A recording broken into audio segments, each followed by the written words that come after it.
Bonjour à tous et à toutes, j'espère que vous allez bien. C'est Sébastien Marcotte qui est avec vous pour travailler la section 1.10 sur la chute libre en deux dimensions. Un exemple d'application de la théorie qu'on va voir dans cette section, c'est la balistique pour les enquêtes policières. Donc, on peut se servir des études balistiques, donc de l'étude des projectiles, pour, par exemple, déduire l'arme qui a été utilisée dans un crime ou encore la position du tireur. Donc, c'est des informations qui peuvent permettre de éventuellement résoudre un crime ou éclaircir les circonstances. Alors, on a déjà vu la chute libre en une dimension. Maintenant, on va faire un mouvement en deux dimensions.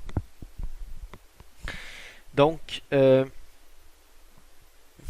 on sait par expérience que quand on lance un objet dans les airs, euh, en deux dimensions, ça va suivre une trajectoire en forme de parabole.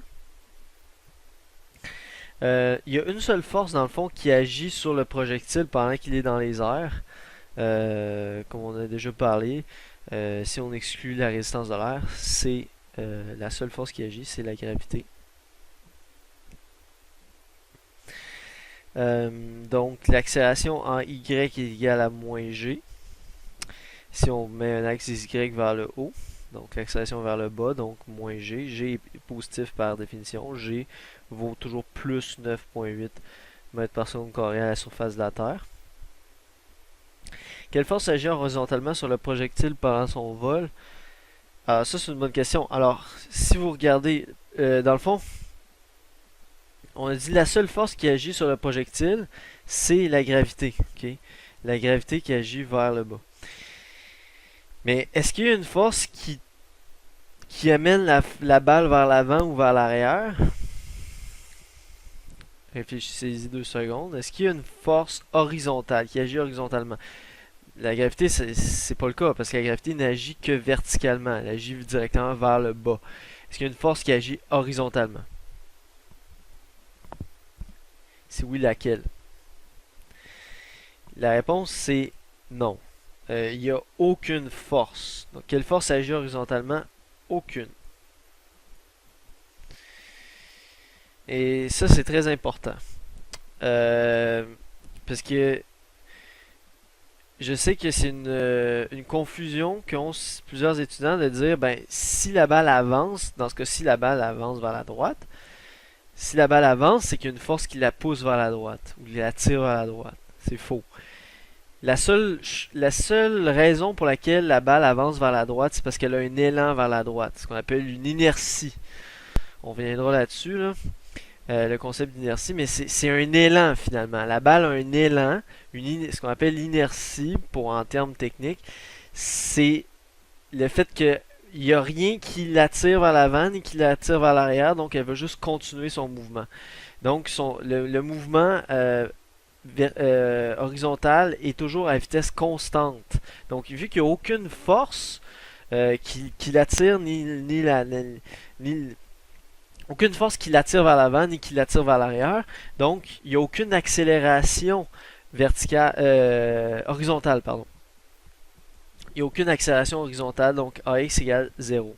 Parce qu'il n'y a aucune force qui l'attire horizontalement. Donc, autrement dit, la vitesse horizontale, Vx, d'un projectile est constante. Donc si vous regardez ici, la vitesse ici, ici, ici et ici, c'est toujours la même. Vous voyez, elle est toujours la même grandeur. Okay, elle ne change pas sa grandeur. La vitesse horizontale, celle qui est représentée en rouge ici, elle a toujours la même grandeur. Donc elle est constante. Tant en module, en grandeur, qu'en orientation. Son orientation, c'est toujours vers la droite ici.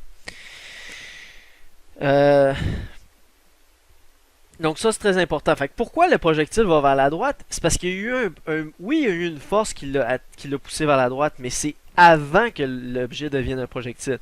Donc par exemple, vous avez une balle de tennis dans la main, vous la lancez, pendant que vous la propulsez avec votre main, vous lui donnez une force vers la droite dans ce cas-ci. Mais une fois que vous l'avez lâché, il n'y a plus rien qui agit horizontalement. Votre poussée n'agit plus, il n'y a plus rien horizontalement, il y a juste une force verticale, la gravité, qui pousse vers le bas.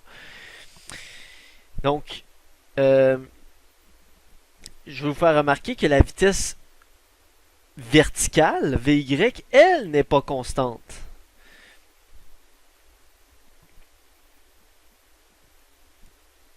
Donc la vitesse verticale, vous l'avez ici, ici, ici elle est nulle.